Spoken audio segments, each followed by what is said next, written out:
పుత్ర పవిత్రాత్మ నామమున ఆమేన్.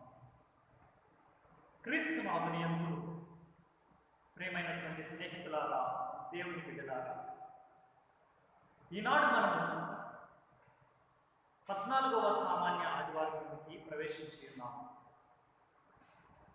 ఈనాటి యొక్క పరిశుద్ధ గ్రంథ పఠనముల ద్వారా తండ్రి అయిన దేవుడు తన యొక్క ప్రేమను, సహనమును గురించి వివరిస్తూ ఉన్నాడు. మొదటి పట్టణము యెహెజ్కేలు గ్రంథము 2వ అధ్యాయము 2వ వచనం నుండి 6వ వచనం వరకు. రెండవ పట్టణము పునీత పౌలు కొరింథీయులకు రాసిన 2వ లేఖ 12వ అధ్యాయము 7వ వచనం నుండి 10వ వచనం వరకు.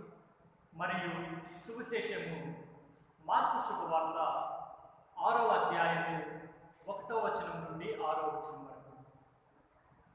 ఈ యొక్క మొదటి పట్టణంలో తండ్రి అయిన దేవుడు యెహెజ్కేలు ప్రవక్తను పంపించి తన ప్రజలైనటువంటి ఇశ్రాయేలీలు దేవుని మీద తిరుగుబాటు చేస్తున్నారని, ఒక మొండివారిగా ఉంటున్నారని, వారి మధ్యకు ప్రవక్తను పంపించినట్లయితే వారితో ప్రవక్త ఉన్నాడు అన్న విషయాన్ని గుర్తుంచుకుంటారని ప్రభువు తెలియజేస్తున్నాడు. సువిశేష పట్టణంలో మనం చూస్తున్నాము, క్రీస్తు ప్రభువు తన సొంత ప్రదేశంలో బోధిస్తూ ఉండగా అక్కడ ఉన్నటువంటి ప్రజలు ప్రభు యొక్క బోధనను తిరస్కరించడం గురించి కూడా మనం చూస్తూ ఉన్నాము. అదేవిధంగా రెండో పట్టణంలో మనం చూస్తూ ఉన్నాము, పునీత పౌలు దేవుని గురించి తనకు ఎన్ని కష్టములు వచ్చినను, ఎన్ని బాధలు వచ్చినను, ఎన్ని అవమానములు ఎదురైనను దేవునికి ఇష్టపూర్తిగా నేను వాటిని స్వీకరిస్తాను అని పునీత పౌలు పలుకుచూ ఉన్నాడు. ప్రియమైన స్నేహితులారా, గమనించాల్సిన విషయం ఏమిటంటే, ఎన్నో సంవత్సరముల నుండి ఎన్నో విధములుగా మనం దేవుని యొక్క సువార్తను వింటూ ఉన్నాము. ఈ ఇశ్రాయేలీయులు ఎవరయ్యా అంటే, క్రీస్తు ప్రభు తండ్రి అయిన దేవుడు స్వయంగా ఎన్నుకున్నవాడు. ఈ ఇశ్రాయేలీయులు ఎవరయ్యా అంటే, దేవునిచే ప్రేమించబడిన వారు. ఈ ఇశ్రాయేలీయులు ఎవరయ్యా అంటే, దేవుని యొక్క కృపలో, దేవుని యొక్క నీడలో నడుచుకున్నటువంటి వారు ఈ యొక్క ఇశ్రాయేలీయులు. ఈ ఇశ్రాయేలీయులను దేవుడు ఎంతగానో ప్రేమించారు. కానీ కొన్నాళ్ళకి ఆ ఇశ్రాయేలీయులు దేవుని మీద తిరగబడటం మనం చూస్తూ ఉన్నాం.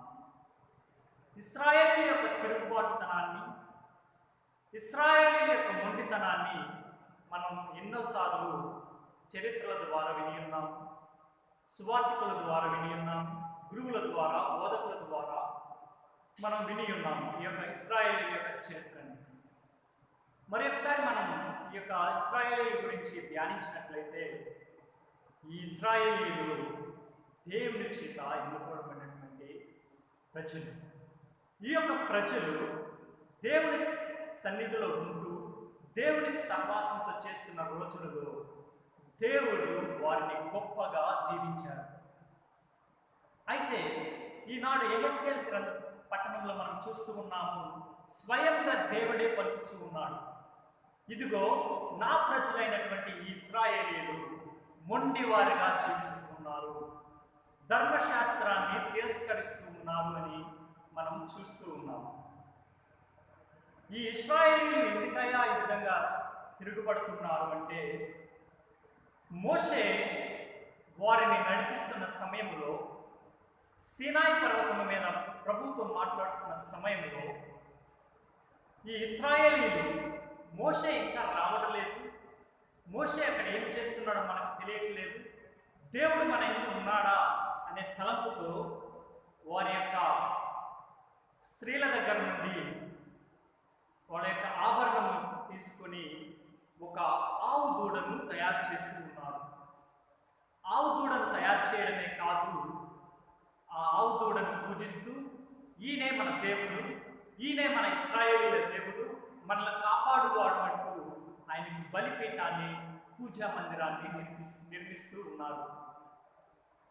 ప్రియమైన స్నేహితులారా, ఈ విగ్రహారాధన అనేది చాలా ఘోరమైన పాపం. ఈ విగ్రహారాధన అనేది ఒక వ్యభిచారం లాంటిది. కాబట్టి తండ్రి అయిన దేవుడు తన ప్రజలను తమ యొక్క మార్గంలో నడిపించడానికి మరి ఒకసారి వాళ్ళతో మాట్లాడుతున్నాడు. నా ప్రజలు పాపంలో జీవించుట నాకు ఇష్టం లేదు. ప్రభువు ప్రేమామయుడు, కరుణామయుడు, దయాపూరితుడు కనుక తన ప్రజల మీద కోపాన్ని తగ్గించుకుని తన ప్రజలను ప్రేమించడం చేత మోషే ప్రవక్త ద్వారా మరి ఒకసారి పలుకుచున్నాడు. ఇదిగో, మిమ్మల్ని ఎడారిలో నడిపించినప్పుడు మీకు ఆహారాన్ని దయచేశాను.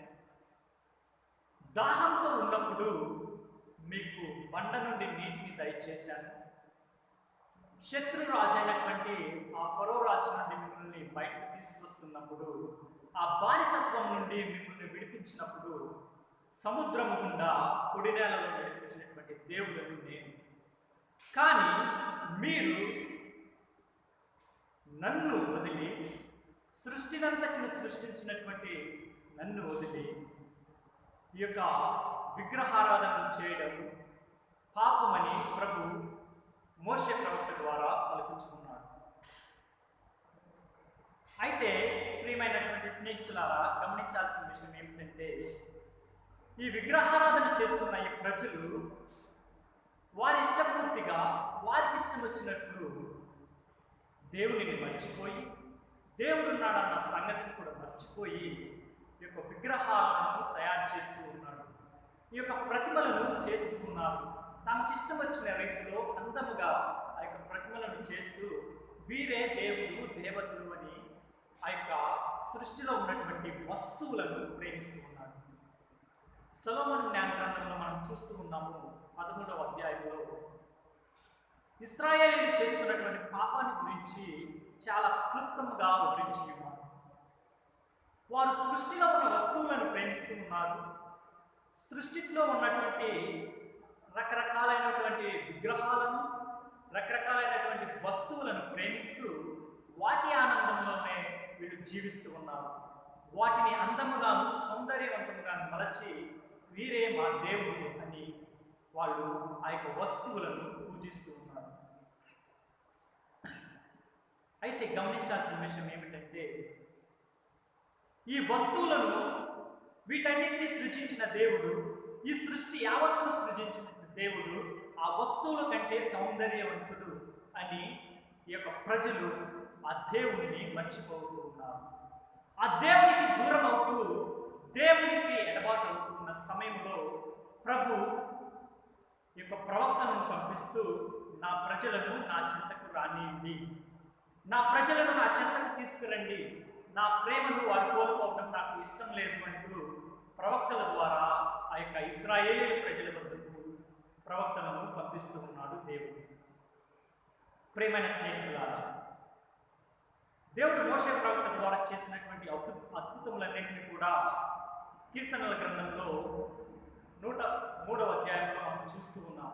మోషే పలికిన పలుకులు, దేవుడైనటువంటి యావే మహత్కార్యమును, ఆశ్చర్యక్రియలను ప్రతి ఒక్కటి కూడా మోషే ప్రవక్త తమ యొక్క ప్రజలకు గుర్తు చేయడాన్ని మనం చూస్తూ ఉన్నాం. ఈ యొక్క ప్రజల గురించి, ఆ యొక్క మోషే జీవిత చరిత్ర గురించి, ఇశ్రాయేలీయులు దేవుడు నడిపించినటువంటి ఆ యొక్క గొప్ప ఘనతను గురించి నెహెమ్యా ప్రవక్త కూడా 9వ అధ్యాయంలో చాలా క్లుప్తంగా వివరిస్తూ ఉన్నారు. ఐగుప్తు నుండి బానిసలుగా ఉన్న వీరిని విడిపించి నడిపిస్తూ ఉన్నటువంటి మోషే ప్రవక్త ద్వారా ప్రభు వీళ్ళకి ఎన్నో మహిమలను, మేలులను చేస్తూ, అద్భుత కార్యములను చేస్తూ వారిని నడిపిస్తున్న సమయంలో కానాను దేశంలో ఆక్రమించి అక్కడ ఉన్నటువంటి మండలాలను, అక్కడ ఉన్నటువంటి రాజులను, ప్రజలను అందరిని కూడా ఈ యొక్క ఇశ్రాయేలీయులకు లోబడే విధంగా ప్రభు చేసినప్పుడు, ఈ ఇశ్రాయేలీయులు వారికి ఉన్నటువంటి ఆ యొక్క ఉన్నత స్థలములను, ఆ యొక్క పంట పొలాలను, ద్రాక్ష తోటలను, ఒలీవు తోటలను అన్నిటిని కూడా తీసుకొని వాటిని భుజిస్తూ మస్తుగా భుజిస్తున్న సమయంలో ప్రభువుని మర్చిపోయి ప్రభు యొక్క ధర్మశాస్త్రాన్ని త్రోసిపుచ్చుతున్నారని మనం వింటూ ఉన్నాం. కానీ ప్రభు అనుకున్నాడు, ఇశ్రాయేలు దేవుడైన నేను మిమ్ము కరుణించువాడను, కాపాడువాడను, మీ మీద దయగలవాడను, మిమ్ము కోపగించువాడను కాను అని ప్రభు పలుకుచున్నాడు. 121 కీర్తన మనం చూస్తున్నట్లయితే ప్రభు ఇశ్రాయేలును కాపాడుటను, ఇశ్రాయేలును నడిపించడం గురించి మనం చూస్తూ ఉన్నాం. నీ రాకపోకల యందు నేను నిన్ను తోడుగా ఉండి నేను నిన్ను నడిపిస్తాను అని ప్రభు పలుకుచున్నాడు. ఎడారి మార్గంలో ఇశ్రాయేలును నడిపిస్తున్న సమయంలో పగలు మేఘస్తంభంగాను రాత్రి అగ్నిస్తంభంగాను ఉండి ప్రజలను నడిపించారు 50 మంది. వీటన్నిటిని కూడా మోషే ప్రవక్త ద్వారా ప్రభు ఆ ప్రజలకు మరొకసారి తెలియజేస్తున్నాడు అని నెహెమ్యా ప్రవక్త చాలా క్లుప్తంగా వివరించి ఉన్నారు. ప్రియమైన స్నేహితులారా, ప్రభు మరొకసారి పలుకుతున్నారు, ఈ ప్రజలు నన్ను విడిపోయినను, నా నుండి వెళ్ళిపోతున్నాను, నా ప్రేమ వారి నుండి వెళ్ళిపోదు, వారిని నేను రక్షిస్తానే ఉంటాను అని ఇర్మియా గ్రంథము 29వ అధ్యాయము 11వ వచనంలో పలుకుతున్నట్లు, నేను నా ప్రజల యొక్క క్షేమాన్ని అభివృద్ధినే కానీ వారి వినాశనాన్ని కోరను, వారికి బంగారు భవిష్యత్తును ఇస్తాను అంటున్నాడు ప్రభు. ప్రియమైన స్నేహితులారా, దేవుడు పలుకుతున్న మాటలను మన హృదయాల్లో ఒకసారి మనం ధ్యానించినట్లయితే ఆ ఇశ్రాయేలీయుల జీవితము ఇప్పుడు మనం జీవిస్తున్న జీవితాన్ని మనం ఒకసారి ఆత్మపరిశీలన చేసుకోవాలి. విగ్రహారాధన అనేది ఒక వ్యభిచారం లాంటిది. ప్రియమైన దేవుని బిడ్డలారా, ఈ లోకంలో జీవిస్తున్న మనము, ఈ లోకస్తులకే బానిసలుగా ఉంటున్న మనము, ఈ లోకంలో పడి నశిస్తున్న మనల్ని ప్రభు మరొకసారి ఆ ఇశ్రాయేలీయుల వలె పిలుస్తున్నారు. నా ప్రజలైనటువంటి మీరు నాకు ఇష్టలు, మిమ్ము నాశనం చేయటం నాకు ఇష్టం లేదు అని పలుకుచు 103వ కీర్తన 5వ అధ్యాయంలో అంటున్నాడు, ఇశ్రాయేలీయులైన మీకు శాంతి కలుగును గాక అని. ప్రియమైన స్నేహితులారా, ఆలోచించాల్సిన విషయం, ఆత్మ పరిశీలన చేసుకోవాల్సిన విషయం ఏమిటంటే, దేవుడు మనల్ని ఎంతో ప్రేమిస్తున్నాడు. మనం చేస్తున్న తప్పులను, పాపములను కూడా మన్నిస్తూ సహనంతో ఓర్చుకుంటూ మనల్ని దీవిస్తూ ఉన్నాడు అని మనం చూస్తున్నాం. ఇంకా సువిశేష భాగాన్ని మనం గమనించినట్లయితే, తండ్రి దేవుడే మానవుడై మన మధ్యకు వస్తూ ఆయన యొక్క సొంత ప్రదేశంలో ఆ యొక్క దేవాలయంలో బోధిస్తున్నప్పుడు ఆ దేవాలయంలో ఉన్నటువంటి పెద్దలు అంటున్నారు, ఈయన మన మధ్య తిరిగిన వాడు కాదా, ఈయన వడ్రంగి కుమారుడు కాడా, మరియమ్మ కుమారుడు కాడా అని ఆయనను తిరస్కరిస్తూ ఉన్నారు. ఆయన బోధనను త్రోసిపుచ్చుతూ ఉన్నారు, ఆయనను నిందిస్తూ ఉన్నారు, ఆయన యొక్క ధర్మశాస్త్రాన్ని తీసివేస్తూ ఉన్నారు. ప్రియమైన స్నేహితులారా, దేవుడిని వీడు వారి మధ్య ఉన్నాడని తెలుసు, వడ్రంగి కుమారుడు అని తెలుసు, మరియమ్మ కుమారుడు అని తెలుసు, వాళ్ళ యొక్క వృత్తి తెలుసు, కానీ ప్రభుని వారు తెలుసుకోలేకపోతున్నారు. ప్రభుతో వారి యొక్క స్నేహాన్ని వారు తెలుసుకోలేకపోతున్నారు.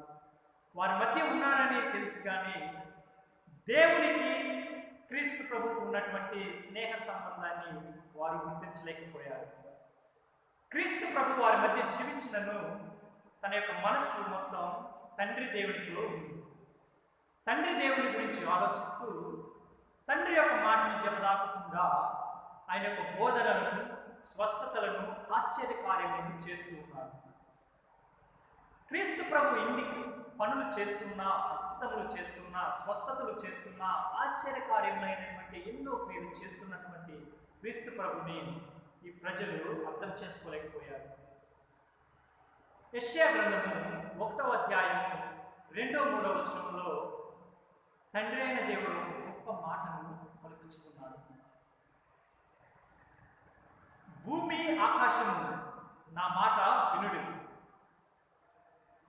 పశువులకు తన యజమానుడు ఎవరో తెలుసు, గాడిదలకు తన యజమానుడు ఎక్కడ మేత వేస్తాడో కూడా తెలుసు, కానీ ఇశ్రాయేలీ ప్రజలైనటువంటి నా ప్రజలు నన్ను అర్థం చేసుకోలేకపోతున్నారు అని ఒక మాటను పలుకుచున్నారు. ప్రేమైన స్నేహితులారా, ఈ ఇశ్రాయేలీలైనటువంటి ప్రజలు మనమంతా కూడా ఎన్నో పాపములు చేస్తూ ప్రభువుని విడిపోతున్న సమయంలో కూడా ప్రభువు మనకు అభయాన్ని ఇస్తున్నాడు. కీర్తనల గ్రంథంలో మీకు శాంతి కలుగును గాక, ఎందుకంటే ప్రభు మన వెంట నుండి నడిపిస్తూ ఉన్నాడు. మన రాకపోకల్లో ప్రభు మనకు తోడై ఉన్నాడు. మనం చేసే ప్రతి ఒక్క పనిలోను, ప్రతి ఒక్క క్రియలోను, ప్రతి ఒక్క మాటలోను కూడా ప్రభు మనకి వెంట నుండి నడిపిస్తూ ఉన్నాడు. అన్ని రకములైనటువంటి చెడు త్రోవల నుండి మనం రక్షిస్తూ ఉన్నాడు. ఇంకా రెండో పట్టణం మనం గమనించినట్లయితే పునీత పౌలు గారి గురించి మనమందరం చాలాసార్లు విని ఉన్నాం. ఎవరయ్యా ఈ పౌలు అని మనం ఒకసారి ఆత్మ పరిశీలన చేసినట్లయితే, ఒకప్పుడు దేవునిని నిందించిన వాడు, ఒకప్పుడు క్రీస్తు ప్రభు యొక్క అనుచరులను శిక్షించిన వాడు, క్రీస్తుని అనుసరించే ప్రతి ఒక్క బిడ్డను కూడా హింసించి బంధించేటువంటి వాడు ఈ యొక్క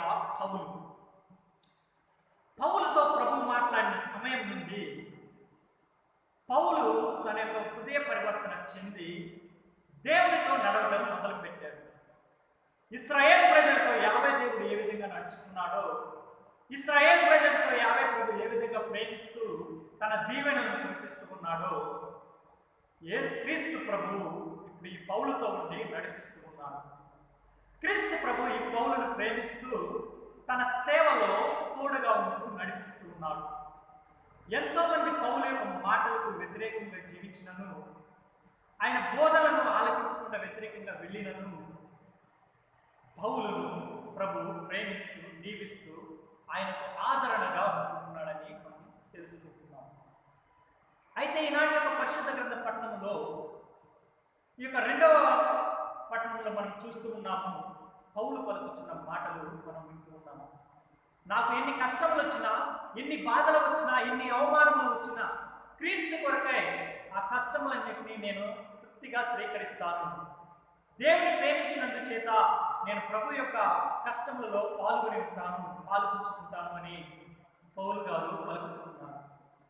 నేను జీవించినను మరణించినను క్రీస్తు కొరకే అని చాలా గమ్మత్తుగా పలుకుతున్న మాట మనం చాలాసార్లు విని ఉన్నాం.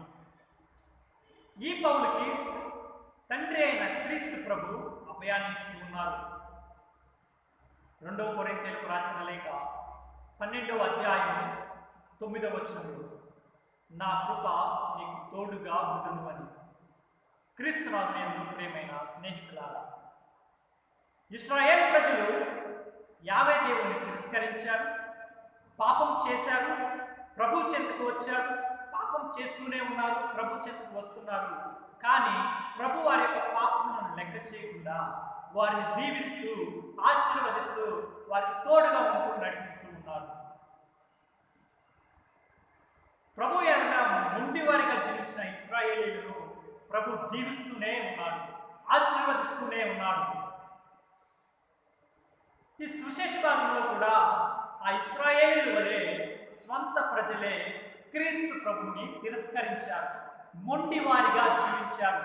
అయినా కానీ ప్రభువు తన ఆ ప్రజలను అర్థం చేసుకుని తాను చేసిన అద్భుతములను, ఆశ్చర్యక్రియలను అన్ని తెలిసిన ఆ యొక్క ప్రజలను అర్థం చేసుకుని ఆ పట్టణంను వీడి పరిసర ప్రాంతంలోకి వెళ్ళి తన యొక్క బోధనను, తన యొక్క స్వస్థతలను చేస్తున్నాడని మనం ఈ యొక్క సువిశేషంలో చూస్తూ ఉన్నాం. ఇశ్రాయేలీయులు తిరస్కరించారు, క్రీస్తుని అనుసరించిన క్రీస్తుని గురించి తెలిసిన ప్రతి ఒక్కరు కూడా ఆయన బోధనను తృణీకరించారు. కానీ పౌలు గారు ఎప్పుడైతే క్రీస్తుని కనుక్కున్నారో, క్రీస్తు గురించి తెలుసుకున్నారో, క్రీస్తు యొక్క స్నేహాన్ని, ప్రేమను పొందుకున్నారో, క్రీస్తు యొక్క కృపను అందుకున్నారో, ఆయన జీవించినను మరణించినను క్రీస్తు కొరకే అని అభయిస్తూ ఉన్నారు. ప్రియమైనటువంటి స్నేహితులారా, ఈ రోజుల్లో మనం కూడా ఎన్నోసార్లు పాపంలో పడుతూ ఉన్నాము, ఎన్నోసార్లు ప్రభువుకి వ్యతిరేకంగా జీవిస్తూ ఉన్నాము, ఎన్నోసార్లు గురువుల ద్వారా, స్వార్థ సేవకుల ద్వారా వింటున్నటువంటి దేవుని యొక్క మాటలను ప్రోత్సహిస్తూ ఉన్నాము. దేవునికి విరుద్ధంగా పాపం చేస్తూ ఉన్నాను, కానీ ఒకసారి ఆత్మపరిశీలన చేసుకోవాలి. దేవుని ముందు నా యొక్క జీవితం ఎలా ఉంది అని మనం దేవుణ్ణి ఒకసారి అడగాలి. మన హృదయాన్ని మనం కడిగి దేవునిలో జీవించే గొప్ప భాగ్యాన్ని దయచేయమని, పౌలు వలె జీవిస్తూ పౌలు వలె ప్రకటించే గొప్ప భాగ్యాన్ని దయచేయమని ఈ యొక్క దివ్య బలి పూజలో ప్రార్థన చేసుకుందాం. పిత, పుత్ర, పవిత్రాత్మ నామమున ఆమేన్.